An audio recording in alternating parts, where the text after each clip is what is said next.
Hi everybody, Colin Stevenson here, joined by my hero, my sensei, John Lenhart. Hi John. Hi.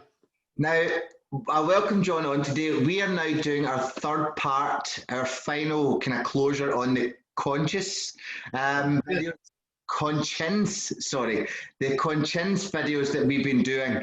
And we want to kind of bring it to a close and allow people to understand how they can flip their conscience. Now, when people flip their conscience, it literally means you can do something bad and feel good about it, John, isn't it?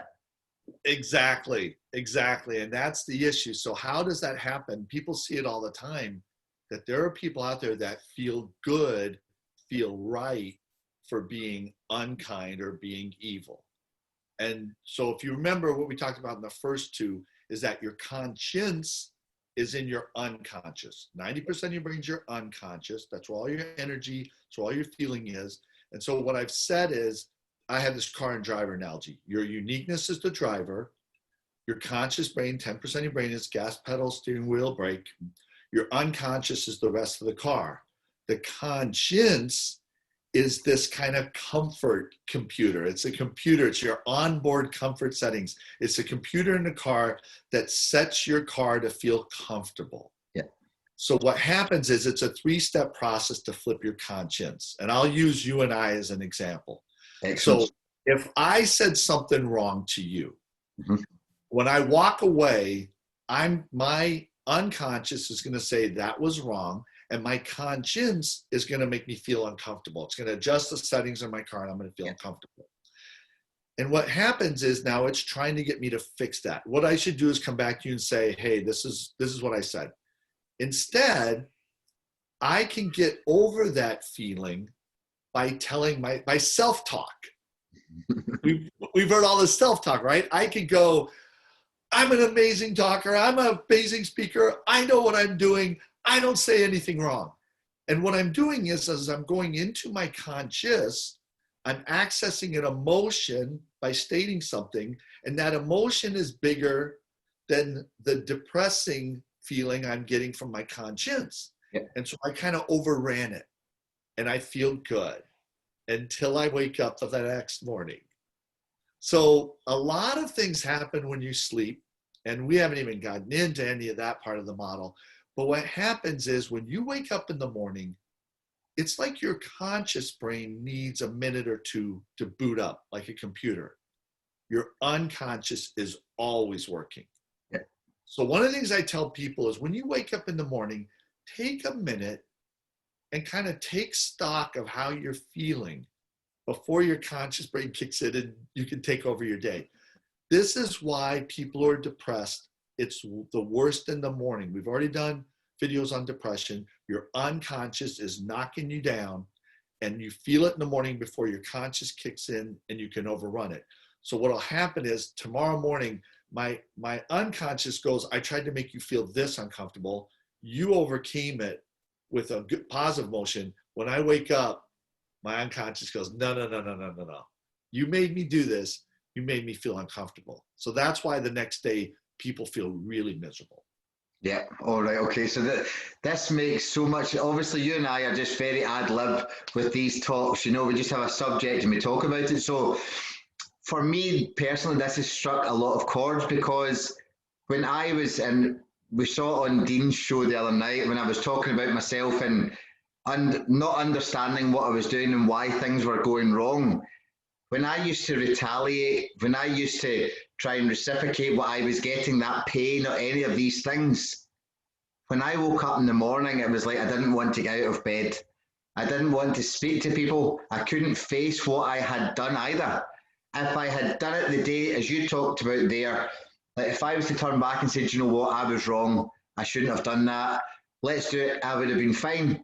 But because I fought against that and said, you know what, I'm right, I'm just, I couldn't then message them, phone them, or be in their company. And then as long as I wasn't there to do so, or even if I never did, that was always going to hurt me. And I completely understand that now. And this is why I don't mind getting up early in the morning now. And I don't mind getting on with my day from the very beginning because I'm now conscious of my behavior and my conscience doesn't fight against me because I'm doing everything that's right, just and true to me and to others. Right. So what happens is, and you said it perfectly, you wake up that morning, you feel bad. The right thing would be to go fix it. Now, what do people do? The bad emotion is overcoming their good emotion, and you can't get yourself any higher by yourself. So you go to somebody else. So what I would do is I'd wake up tomorrow morning, I'd feel bad, and I'd go call up Jonathan, and I'd say, and Jonathan would say, what's wrong? I go, I'm feeling bad. When did it start? Oh, after I talked to Colin. And Jonathan could say to me, oh, Colin, you know, he's a horrible person. He's a terrible person. He's gonna, you know, it was all his fault. Now that's coming from the outside. So that coming from the outside is something more. So that's going to get me over this bad feeling I woke up with this morning. So now I talk to somebody else. They rationalize or justify me over you. So now I feel good. And I'm going to feel great all day until I wake up tomorrow morning. And then tomorrow morning, my unconscious goes, no. You're going to feel miserable. Yeah. And this will keep going until, you lose this ego type approach, the stubbornness, and you go back and you say, you know what, I need to be a real person here and say, I was unjust to you.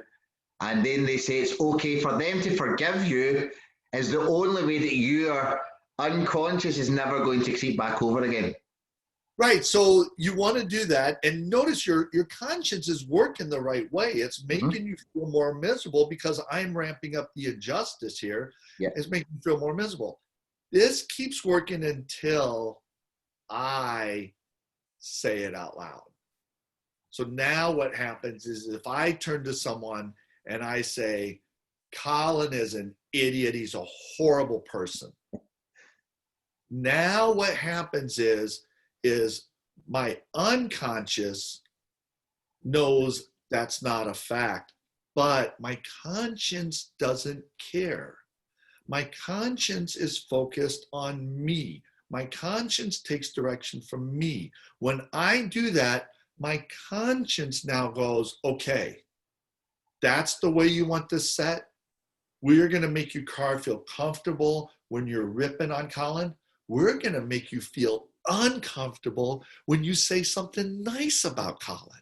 Yeah. And now the flip has occurred. Now I've stated out loud to people how I want to see Colin, and my unconscious still knows it's wrong, but my conscience now has flipped, and I'll feel like I am doing my life's mission every time I badmouth Colin to somebody. I'll feel energized and comfortable doing that. Yeah. Now, I've watched this on several occasions through like divorce, through relationship breakdowns, and it's always the other person. And I get that there's always a cause for them to act like that people don't look at, and they always have to badmouth that person because that forgives them for what they did wrong throughout that whole relationship. And I can say on the personal side of things that I've been through that, but I didn't know the words to it. I didn't know why it was like that, but I always knew there was a reason. And now that I speak to you, and I have been for a while, it just makes complete sense. And now I can understand it's because they have flipped their conscience, and they have flipped almost like their brain, so that every time they do bad, they gain energy. But still, their unconscious brain is not so much fighting against it, because the conscious, I would say, is more powerful in this. But it's fighting against them as a person, so they're never going to gain energy because they're not doing it for their uniqueness, if you understand what I mean. Oh, exactly. You said a bunch of awesome things there. So here's how I'll say what you just said, is that they are getting short-term energy by ripping a person, but they're never going to get long-term energy, and they're never going to feel settled, and they're never going to feel fulfilled, but they're going to have to, in order to feel good, they're going to have to keep ripping on that person. Now notice, my conscience is flipped towards you. It's not flipped in everything in my life. Another thing is, you're more likely to flip your conscience the older you get. So that goes back to the very first video in this series where I talked about the the micro expressions where I'm trying to find out where people's conscience is. If I say a truth and they make a quick mean face, I'm like, they flip their conscience to be against truth. The older you are, the more likely you have flipped your conscience against certain things. Younger, it's kind of shocking. So I go into some schools, I see some kids who have flipped their conscience, and it's kind of alarming. And one of the ways you see it is that micro expression where they rip somebody and then they smile and it goes away. You'll see that in older people. Some older person I'll watch a person yelling at somebody. An older person will yell at somebody, "You kids, get off my lawn," blah, blah, blah, blah, blah. And it's like, they enjoy it. Did you see that? It was like, what do you mean? Did you see it? They yelled at that person, and then when they got done yelling, they smiled for a fifth of a second, and then it went away. And it's like, they are getting energy at yelling. Their conscience is flipped. And so somebody says, well, how do you deal with that? So now I want to talk about what you just talked about, which is your unconscious knows that's not right, but your conscience is doing this. How do you change someone's behavior? How do you get in there? You have to ask a question that is focused on the facts, because your unconscious knows reality, it knows the truth, it knows facts, and doesn't deal with the person at all or their preference. So if someone came up to me and said, if I said, Colin lied to me, and you didn't lie to me, but I said, Colin lied to me, and then they'll say, do you think it's right to be mad at Colin for lying to you? Yeah, I do. Because my conscience kicked in and went, yes, because we hate Colin. So anything that would say hate Colin, we feel good about. So that question isn't going to work. But if someone were to ask me, what did Colin say? Well, Colin said, and I give some sort of fact, the capital of this is this. Did Colin say that? That question has nothing to do with me. Did Colin say that?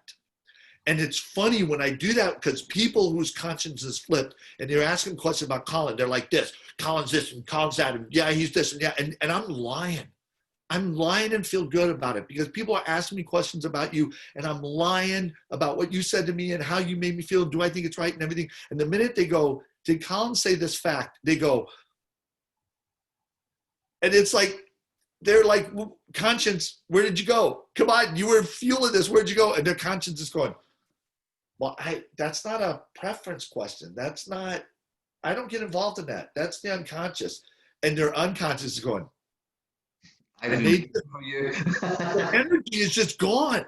Like all of a sudden you've asked a question that's factual and doesn't talk about the person personally, and their energy is gone and they can't be happy about ripping you. They can't be happy about any of that stuff. And they just get this sinking feel in their eyes, and you can see them going, where did the energy go? What did you? And I do that all the time with people is first of all, I'm trying to find out if their conscience is flipped towards something. And then second of all, I'm like, how can I phrase a question that's completely factual and doesn't bring up the person at all? If that question didn't mention me at all, did Colin say this to you? That's still mentioning me. If it's completely on you, my conscience sits to the side, and now my unconscious can kick in. And so that's why I sit there and go, if you got somebody with a flipped conscience, you got to be real specific on how you ask that question to divide that out. And just as you're talking, so if the conscience is your short term making you feel good, this is kind of working with this kind of dopamine stuff that people do, and the kind of short term happiness where they're not concentrating and gaining energy, they kind of set a tone in long term stuff. So in terms of if somebody was going through this and somebody, they couldn't have conversations with other people, because I know a lot of people that come to me for help are struggling in past or from past relationships. I don't have that problem anymore because I understand people better and I understand me better, which means it doesn't really matter what they do.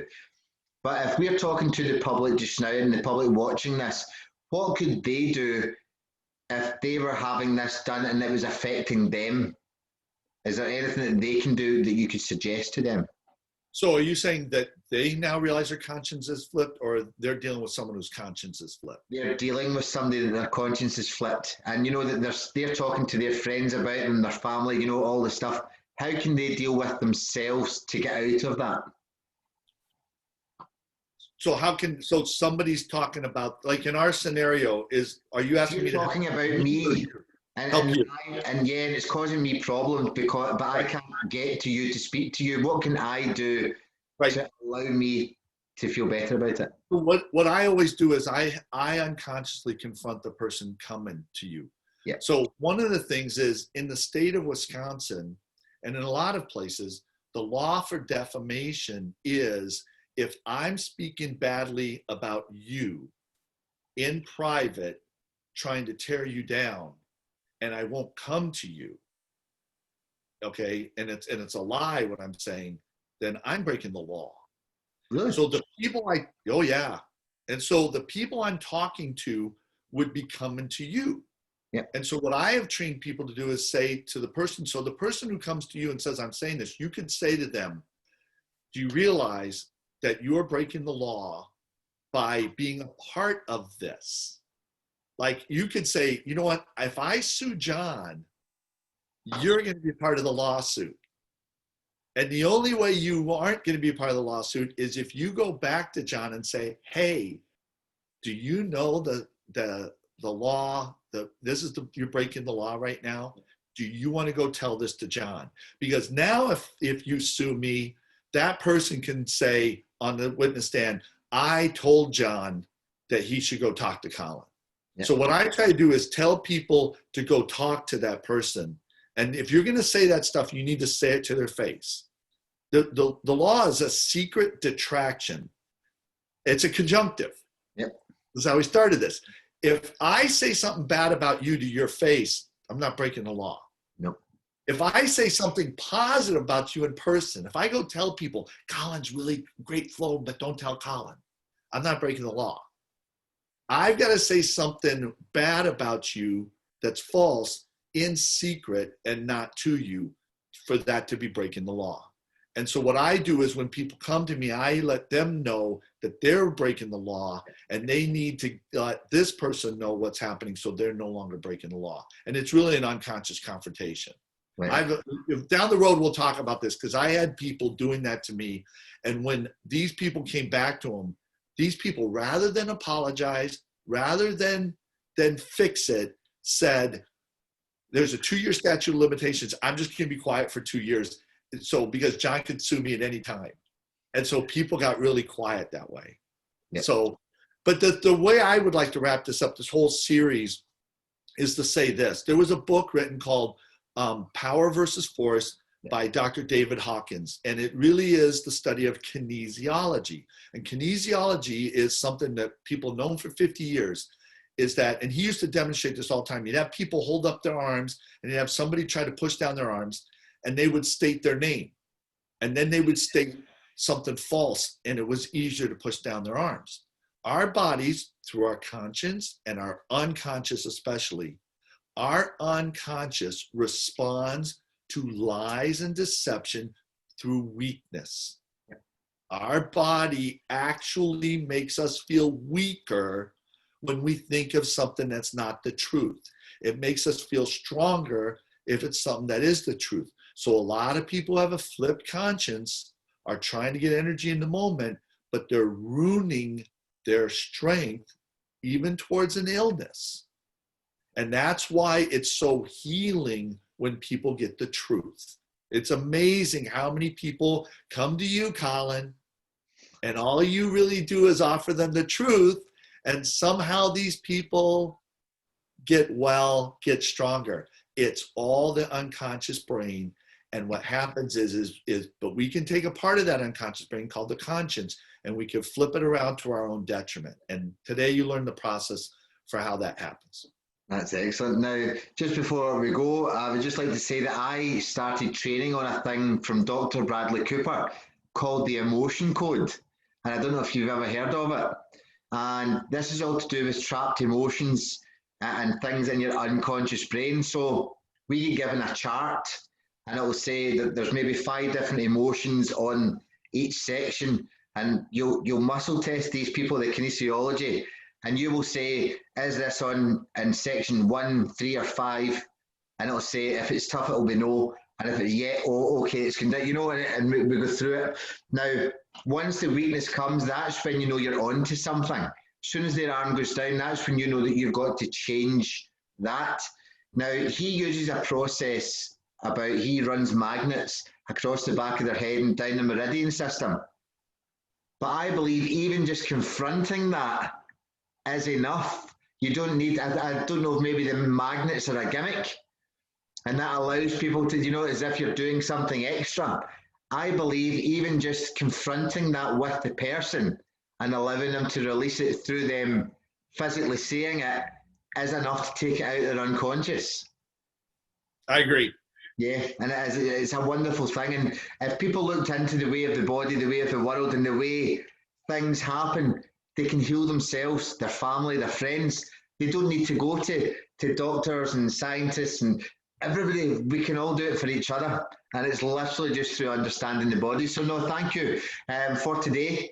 Very, very good, nice little series there. And I think other people are going to really jump on this one because so many people like getting out and speaking badly about somebody else to make themselves feel better. And now they know why. So thank you so much, John. And I'll speak to you soon. Take care. Bye. Bye.